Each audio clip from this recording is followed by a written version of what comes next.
Assalomu alaykum, hurmatli YouTube kanali obunachilari. Qo'qondagi qurilish texnikalar do'konimizga stejkalarda, quruq stejkalarda, g'ishtlarning ustini silliqlash uchun shlipovka apparatimiz yetib keldi. Ushbu apparatimiz 220 volt tokka ishlaydi.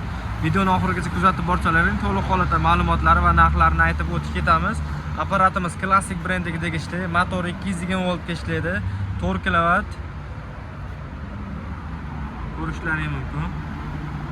4 kW bo'ladi, 100% misad motkali motorlar bilan jihozlangan. O'zini pilisos funksiyalari bor, ya'ni shlipovka qilgan joydan chiqqan changlarni o'zi pryamoy tortib turib, ichiga qopchasiga to'ldirib ketish funksiyasi bor. Pilisosini ham motorlar ancha ham katta, mana shu tipada joylashgan bo'ladi. Endi bu apparatimizni ko'rishlaringiz mumkin. Ikki xil o'zini obroti bor. Neytral holat, baland va past obroti.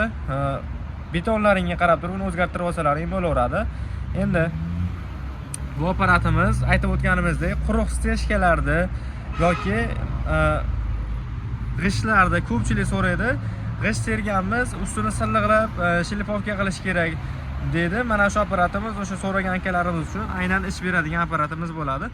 O'zini 2-3 xil nasatkalari bor, najdak qiladigan. Komplektida g'ishtga alohida bo'ladi, o'sha quruq betonniki alohida bo'ladi.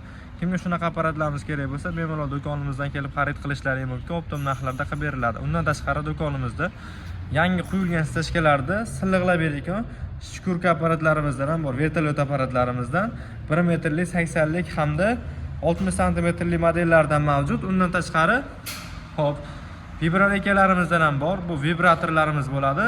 Quyilgan stejkani vibratsiya berib turib, silliqlab trammovka qilib beradi. Kimga shunaqa qurilish texnikalari kerak bo'ladigan bo'lsa, do'konimizda bemalol kelib xarid qilishlari mumkin. Optim narxlarda qilib beriladi. E'tiborlaringiz uchun kattakon rahmat. Manzil so'raganlar uchun manzil Qo'qon shahar, Navoiy massiv, Malina svetoforni oldida joylashgan qurilish texnikalari do'koni bo'ladi.